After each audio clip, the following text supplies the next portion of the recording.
1 Corinthians chapter 7, verse 2 says this, "Nevertheless, to avoid fornication, let every man have his own wife, and let every woman have her own husband." Now, what I want to preach on is the world's shortest sermon on fornication. Now, if you're listening to this sermon and you're a Christian, there is more than a 50% chance that you have already committed fornication. And if that's you, I want to let you know that you're worth more than that, and you need to stop selling yourself short. And here are some pretty good reasons why. Fornication doesn't just affect you, it affects your children and it affects the future. And we're going to get into that. Now, there's people out there who will say, well, it doesn't matter if you're married or not. All that matters is that you're two consenting adults. Well, you know what? It doesn't matter if the adults have each other's consent. You also need God's consent. And if God's consent is not on it, it's going to be a failure and it's going to be a disaster. Look at some possible consequences of fornication. Go to Proverbs chapter 5. You see, when people focus on fornication, they mainly just talk about the fact that you could catch a disease. And you know, the Bible does say that here. It does mention this in Proverbs 5, but it also talks about your legacy and your future. Proverbs chapter 5 talks about the strange woman. In verse 8 it says, "Remove thy way far from her, and come not nigh the door of her house." Don't even go near her, because she's nothing but trouble. And here's why. In verse 9 it says, "Lest thou give thine honor unto others, and thy years unto the cruel." Now, how would fornication be you giving your honor unto others? Well, think about this.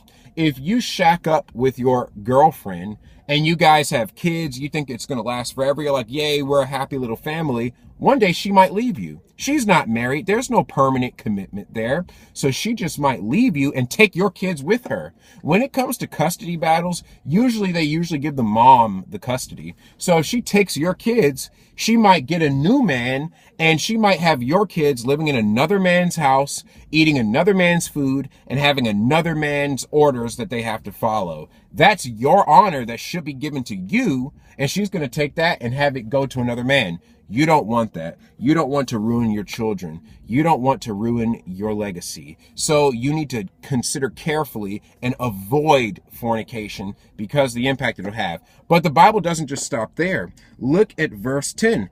"Lest strangers be filled with thy wealth, and thy labors be in the house of a stranger." How would strangers be filled with your wealth if you're fornicating? That's pretty easy to figure out. You have children, you fornicate, you have children with this girl, and you guys were never married. She leaves you, goes to another man, but guess what? You still have to pay child support. And you don't even know if she's using that money to help your children, or is she using it, she and her new man are just squandering it. So that's how strangers could be filled with your wealth. Now, unfortunately, I actually saw some of this happen when I was a child. You see, my parents were never married. They lived together for the first few years of my life. I guess they thought it was going to last forever. But guess what? It fell apart. And they broke up, and I ended up living primarily with my mother. My father had custody of me on certain weekends. But guess what? My mother eventually moved us in with her boyfriend. And that was a very scary and unsafe situation that I felt that I was in, because I was like, this man is not blood. This man is not family. Why are you making us live under his roof? And then whenever my father would pick me up for the weekend, at the end of the weekend, he'd have to drop me off. But guess what? He was dropping me off at another man's house. Can you imagine the disgrace? Can you imagine the shame? Do you want that for yourself? If your answer is no, then you should avoid fornication, because it doesn't just mess you up, it can mess your children up. And then to take it a step even further, how do you know that in some of these cases where, your children go with someone else because, it was fornication, there was no marriage, it broke up?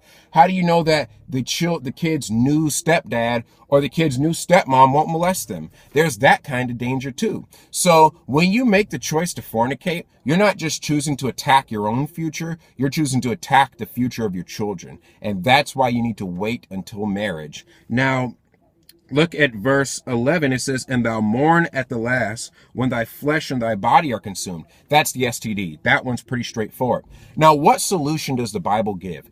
If you've already committed fornication, how can you get out of it? And if you haven't committed fornication, how can you avoid it? The path is the same.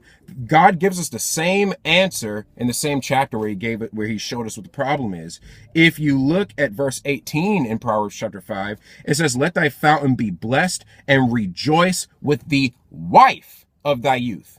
The only way out of that fornication situation is to get married. So if you're shacking up, you need to look, if you're a girl and you're shacking up with this dude, if he's not saved, you need to kick him to the curb automatically, because be not unequally yoked, right? If you're shacking up with this girl and if she's not saved, you need to kick her out, because the Bible says be not unequally yoked. But say you're both saved. What are you to do in that situation?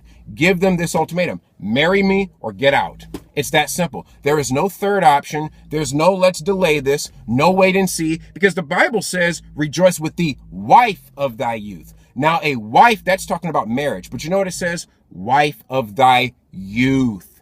Get married early, young Christians. We need to have a culture where we teach young people it's awesome to get married. We want to push our kids to college. We want to push our kids to all these earthly achievements, but we don't want to push them to doing the right things and to serving God, which is what we need to be doing. We need to celebrate marriage. If my children get married at age 18 and they're virgins and they're serving God, I'm a proud parent. I don't care if they never set foot on a college campus. I don't care if they never become a CEO. I don't care if they never make six figures. If they walked to the altar of virgin and got married and served God and had a successful godly marriage, I'm happy for them. You see, Christian parents, you need to stop lying to your kids. You tell your kids, oh, well, you need to see the world, explore, have your happiness, because when you get married, it's all downhill from there. You need to suck all the joy out of life before you have to put up with being married. The Bible says rejoice with the wife. Rejoice with the wife. Marriage can be joyful when you do it God's way. You see, I'd much rather experience the joy of God than the pleasures of sin for a season. Deuteronomy chapter 22 talks about what to do when you fornicate. Look how God treats the woman who's been fornicating. Look how God assesses your worth. It says this in Deuteronomy chapter 22, verse 28. If a man find a damsel that is a virgin, which is not betrothed, and lay hold on her and lie with her, and they be found. So this is a man who's sleeping with a woman he's not married to, and that woman was a virgin when he found her.